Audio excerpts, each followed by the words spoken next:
आपण पाहत आहात नाशिक खबर न्यूज, जनतेचे हक्काचे व्यासपीठ। नाशिक शहर पोलीस आयुक्तांची विशेष मुलाखत। कंपनीतील लैंगिक अत्याचार प्रकरणावर संदीप कर्णिक यांची महत्त्वाची माहिती। नाशिक शहरातील बहुराष्ट्रीय कंपनीत घडलेल्या लैंगिक अत्याचार प्रकरणाने मोठी खळबळ उडाली असून या संदर्भात पोलीस आयुक्त संदीप कर्णिक यांनी विशेष मुलाखतीत महत्त्वाची माहिती दिली आहे। संदीप कर्णिक यांनी सांगितले की पीडित महिलेच्या तक्रारीनुसार तत्काळ गुन्हा दाखल करण्यात आला आहे। प्रकरणाचा तपास अत्यंत गांभीर्याने आणि वेगाने सुरू असून आरोपी विरोधात कडक कायदेशीर कारवाई केली जाणार आहे। पुरावे संकलन, साक्षीदारांचे जबाब आणि तांत्रिक तपास या सर्व बाबींवर पोलिसांचे बारकाईने काम सुरू आहे। तसेच पीडितेला न्याय मिळवून देण्यासाठी पोलीस प्रशासन पूर्णपणे कटिबद्ध असल्याचे त्यांनी स्पष्ट केले। नाशिक शहर पोलिसांमध्ये 9 गंभीर गुन्हे दाखल झालेले आहेत। त्याच्यामध्ये धर्मांतराचा प्रयत्न, धार्मिक भावना दुखावणं व कार्यालयाच्या ठिकाणी लैंगिक अत्याचार या सदराखाली गुन्हे दाखल आहेत। यामध्ये एका पुरुष तक्रारदारांनी धार्मिक भावना दुखावणे व धर्मांतराचा प्रयत्न या सदराखाली गुन्हा दाखल केलेला आहे। एका महिला पीडितांनी नोकरी लावून देतो व लग्नाचे आमिष दाखवून बलात्कार तसेच धर्मांतराचा प्रयत्न व धार्मिक भावना दुखावणे व तसेच ॲट्रॉसिटी ॲक्ट अंतर्गत गुन्हा दाखल केलेला आहे। इतर गुन्ह्यांमध्ये 4 महिलांनी सेक्शुअल हॅरॅसमेंट ॲट वर्कप्लेस या सदराखाली गुन्हे दाखल केलेले आहेत आणि 3 महिलांनी रिलिजियस हॅरॅसमेंट म्हणजे धार्मिक भावना दुखावणे आणि लैंगिक अत्याचार सेक्शुअल हॅरॅसमेंट ॲट वर्कप्लेस या सदराखाली गुन्हे दाखल केलेले आहेत। या 9 केसेस संदर्भात जी पहिली तक्रार आलेली होती एका पीडितेची, तर ती जेव्हा तक्रार आली त्यावेळेला ती पीडिता खूप घाबरलेली होती आणि ती तक्रार देण्याच्या मनस्थितीत नव्हती।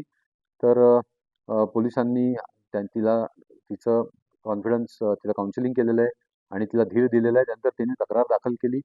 त्यानंतर तिने आणि काही तिच्या ऑफिसमधल्या काही जणांनी सांगितलं की असे आणखीन पण काही तक्रारदार आपल्याला मिळू शकतात, विशेष करून बऱ्याच महिलांना त्रास झालेला या संदर्भात।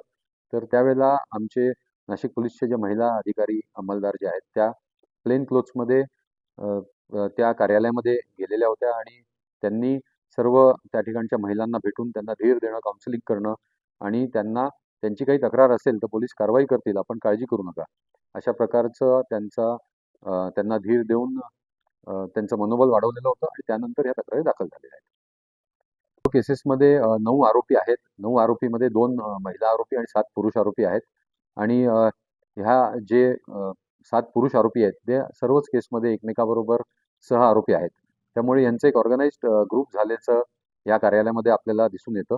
त्याचबरोबर ज्या 2 महिला आरोपी आहेत, एक आरोपी जी आहे तिचं नाव निदा खान आहे आणि ती एका गुन्ह्यामध्ये आरोपी आहे। तिच्यावर चार्ज जो आहे हा धार्मिक भावना दुखावल्याचा चार्ज तिच्यावर आहे।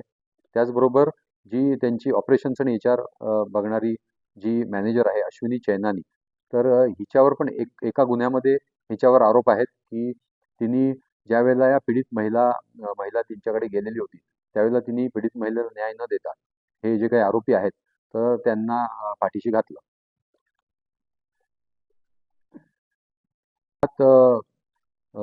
यांना बाहेरच्या कुठल्या कट्टरपंथी किंवा इतर कुठल्या संघटना पाठिंबा किंवा प्रवृत्त करत होत्या का या संदर्भात तपास नाशिक पोलीस करत आहे। त्याचबरोबर यांना बाहेरून कुठून फंडिंग आलेलं होतं का किंवा जसं मीडियामध्ये काही ठिकाणी बोललं गेलेलं आहे की काही इंटरनॅशनल यांचे लिंक्स आहेत का, तर या सर्व बाबतीत पोलीस यंत्रणा तपास करत आहे। SID, ATS, NIA या एजन्सीजना पत्रव्यवहार करण्यात आलेला आहे आणि तपास यंत्रणेच्या पुढे काही ठोस या संदर्भात ज्या वेळेला काही पुरावे येतील त्यावेळेला त्यांच्या संदर्भात त्यात कारवाई करण्यात येईल।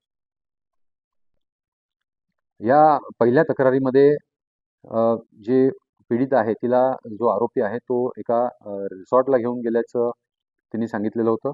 तर त्याचे पुरावे जप्त करण्यात आलेले आहेत। त्या रिसॉर्टचं एंट्री रजिस्टर किंवा त्यांनी दिलेले डॉक्युमेंट्स, त्याचबरोबर जे त्यांनी ऑनलाईन पेमेंट्स केलेले आहेत तर त्या संदर्भात पुरावा जप्त करण्यात आलेला आहे आणि इन्व्हेस्टिगेटिव्ह एजन्सी पुढचं तपास करत आहे।